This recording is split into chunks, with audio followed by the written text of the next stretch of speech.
Huko katika ardhi ya Uajemi, kina cha ardhi ya Irani, mbali na macho ya satelaiti na kauli za kidiplomasia, kuna ulimwengu wa kimya unaoishi kwa msisimko wa kusubiri amri.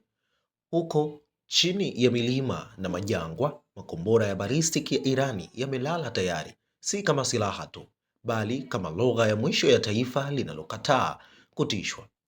Wakati Teherani ikijiandaa kurejea kwenye meza ya mazungumzo ya nyuklia na Marekani nchini Oman, ujumbe wake kwa ulimwengu ni mmoja na haujachanganyika. Mpango wa makombora haujadiliwi, ni mstari mwekundu.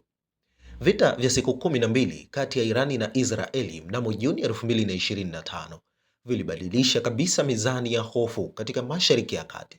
Makombora ya Irani yalipasua anga la Israeli, yakaua makumi ya watu na kubomoa majengo ya makazi katika miji ya kati na kaskazini, kwani Israeli ilijibu kwa mashambulizi makali, na kwa mujibu wa wachambuzi wa kijeshi ilifanikiwa kuharibu karibu theluthi moja ya vizindua makombora vya Irani. Lakini Teherani haikuonesha dalili ya kuyumba, na badala yake ilitangaza kwa sauti nzito, na hapa nanukuu, tumepona na leo tuna nguvu zaidi kuliko jana, mwisho wa kunukuu.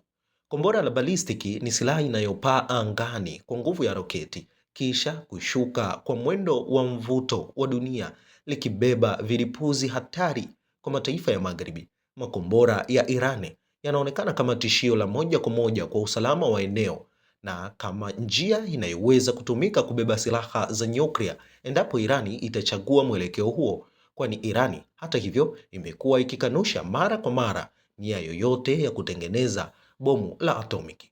Kwa mujibu wa taarifa za intelijensia za Marekani, Irani ina ghala kubwa zaidi la makombora ya balistiki katika Mashariki ya Kati.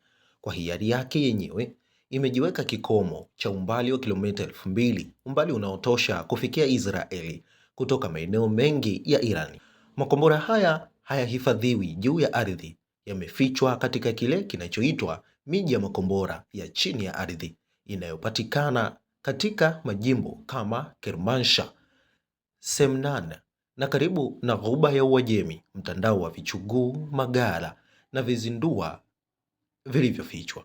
Katika orodha ya silaha zake, Irani na makombora yenye majina yanayotamkwa kwa heshima na tahadhari, yakiwemo Sijir kilomita 2000, Ghadir kilomita 2000, Khorramshahr kilomita 2000, Emad kilomita 1700, Shahab 3 kilomita 1300, Haj Qasim kilomita 1400 pamoja na Khaibar kilomita 2000. Baadhi ya makombora haya, kulingana na vyombo vya habari vya Irani, yanaweza kuruka kwa kasi inayozidi kilomita 17,000 kwa saa, kasi inayofanya kuwa changamoto kubwa kwa mifumo ya ulinzi wa anga, kwani katika miaka ya karibuni Irani imewekeza sana katika uhandisi wa ndani, ikiboresha makombora kwa kutumia vifaa vyepesi, ikiongeza umbali na uwezo wa kuyakwepa makombora ya adui.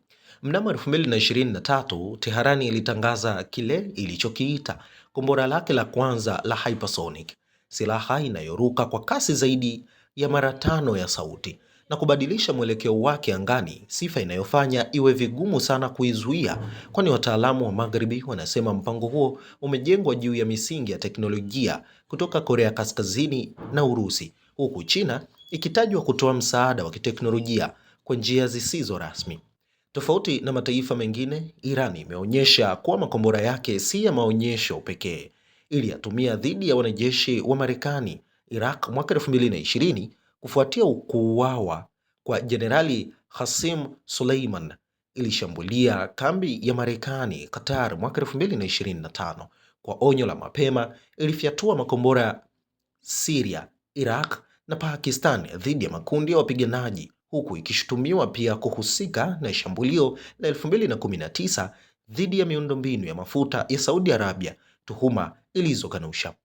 Kwa Irani, makombora haya ni zaidi ya silaha, ni sera ya kujilinda, kulipiza kisasi na kuzuia adui asivuke mipaka, kwani katika Mashariki ya Kati inayochemka kwa migogoro na diplomasia dhaifu, makombora ya Irani yamesimama kama kivuli kizito cha chuma, yakikumbusha dunia kwamba nyuma ya meza za mazungumzo bado kuna lugha nyingine.